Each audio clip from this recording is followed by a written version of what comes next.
bom dia. No Saúde em Foco de hoje, vamos à notícia principal. Em um desenvolvimento preocupante, as autoridades de saúde relataram um aumento significativo nos casos de leishmaniose visceral em áreas urbanas, tradicionalmente associada a regiões rurais e áreas endêmicas. Essa doença é transmitida pela picada de um mosquito e agora está atingindo centros urbanos com uma frequência super alarmante.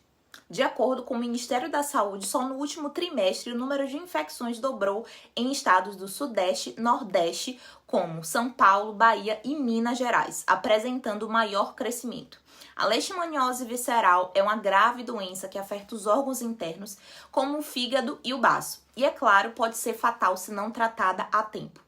Entre aspas, estamos lidando com uma mudança de perfil epidemiológico, o desmatamento, a expansão descontrolada dessas áreas urbanas e a presença de cães infectados tem contribuído para o aumento de casos em cidades maiores, explica o epidemiologista Dr. Carlos Almeida. A Secretaria de Saúde já anunciou a intensificação das ações ao combate ao mosquito vetor, além das campanhas de conscientização nas áreas mais afetadas. Especialistas alertam que é fundamental buscar o atendimento médico imediatamente a apresentar os sintomas. Este crescimento desses casos servem de alerta para a necessidade urgente de reforçar as políticas públicas de combate à leishmaniose visceral e de fomentar pesquisas para tratamentos mais eficazes. Os principais sintomas da leishmaniose visceral incluem febre prolongada, perda de peso, anemia, aumento do volume do baço e do fígado. Autoridades recomendam que os cidadãos tomem precauções com o uso de repelente, telas na janela e o controle, é claro, de criadouros de mosquitos, além da vacinação de cães em áreas de risco. Mas afinal, o que é a leishmaniose visceral? Essa doença é uma zoonose caracterizada com a possibilidade de evolução crônica, acometendo organismos de maneira sistêmica, podendo levar a óbito se não tratada. Sua transmissão ocorre pela picada das fêmeas do inseto vetor infectado, o flebotomínio, conhecido como modo popular como mosquito oalha, asa dura, taturicas ou bicuri. O diagnóstico da doença pode ser realizado a partir de técnicas imunológicas e parasitológicas, sendo fundamental a busca de um médico assim que notar os primeiros sintomas, pois quanto mais cedo for realizado o tratamento, melhores e maiores são as chances de reduzir a forma mais grave da doença e suas possíveis complicações. É claro que, se não tratado de maneira adequada, pode ser fatal.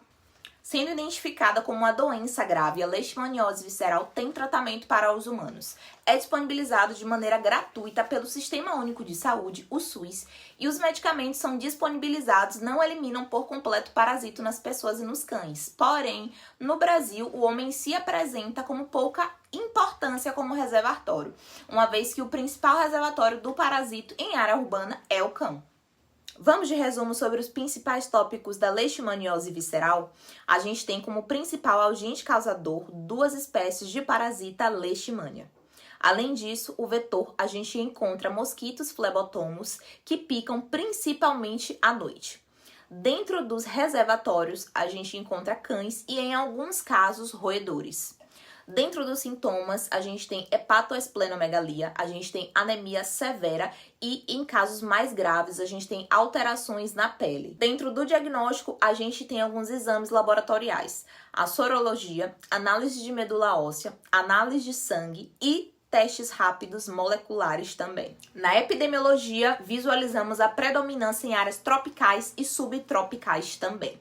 Prevenção. A gente tem a prevenção no controle do vetor, inseticidas, repelentes, vacinação, monitoramento dos cães, que são os principais reservatórios. Dentro das complicações, que pode ser fatal se não tratada, pode levar também a complicações secundárias, como novas infecções e hemorragia. Dentro do impacto social e econômico, afeta a qualidade de vida das populações e apresenta custos elevados para o sistema de saúde. Dentro das pesquisas e avanços, a gente tem estudos sobre a vacina e o tratamento também. Além disso, pesquisas focadas em uma melhor compreensão entre a relação aí parasito e hospedeiro.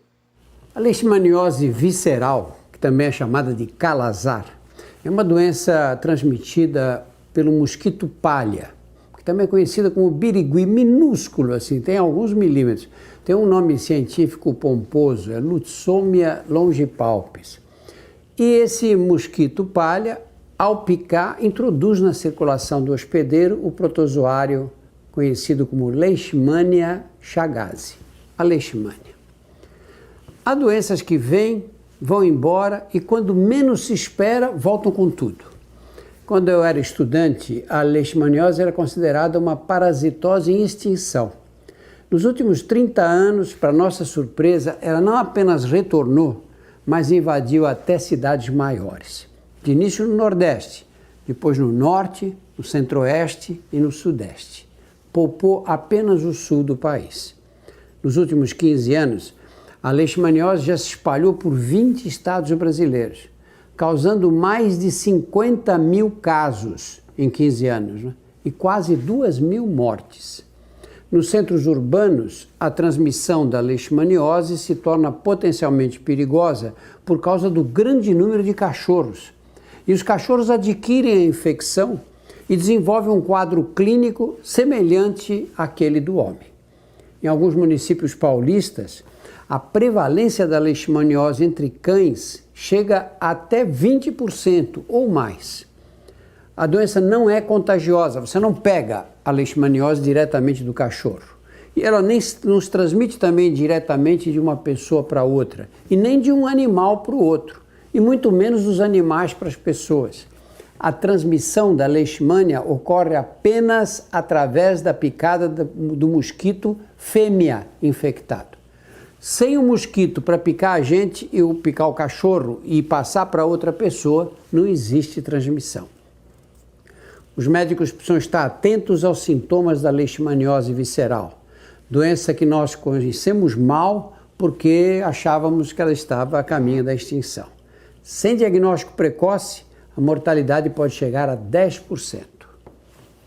Os principais sintomas são febre intermitente, dá e some, com semanas de duração, fraqueza, perda de apetite, emagrecimento, anemia, palidez, um aumento grande do baço e do fígado, comprometimento da medula óssea, que é o local onde, dentro do osso, onde nós fabricamos as hemácias, os glóbulos brancos e as plaquetas, além de problemas respiratórios, diarreia, sangramentos na boca e nos intestinos.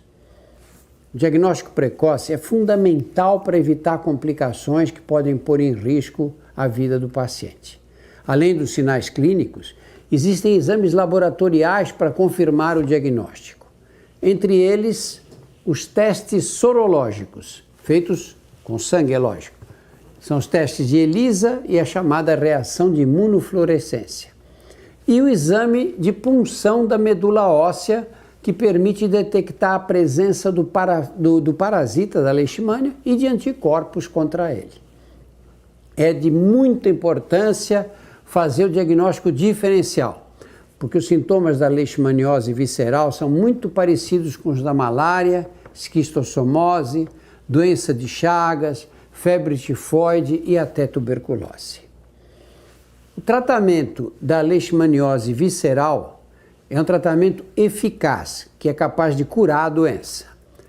Desde que tenha sido feito o diagnóstico, é preciso seguir à risca o tratamento que o médico indicar. A regressão dos sintomas é sinal de que a doença foi pelo menos controlada, uma vez que ela pode recidivar até 6 meses depois de terminado o tratamento. Para evitar a leishmaniose, vão as seguintes recomendações.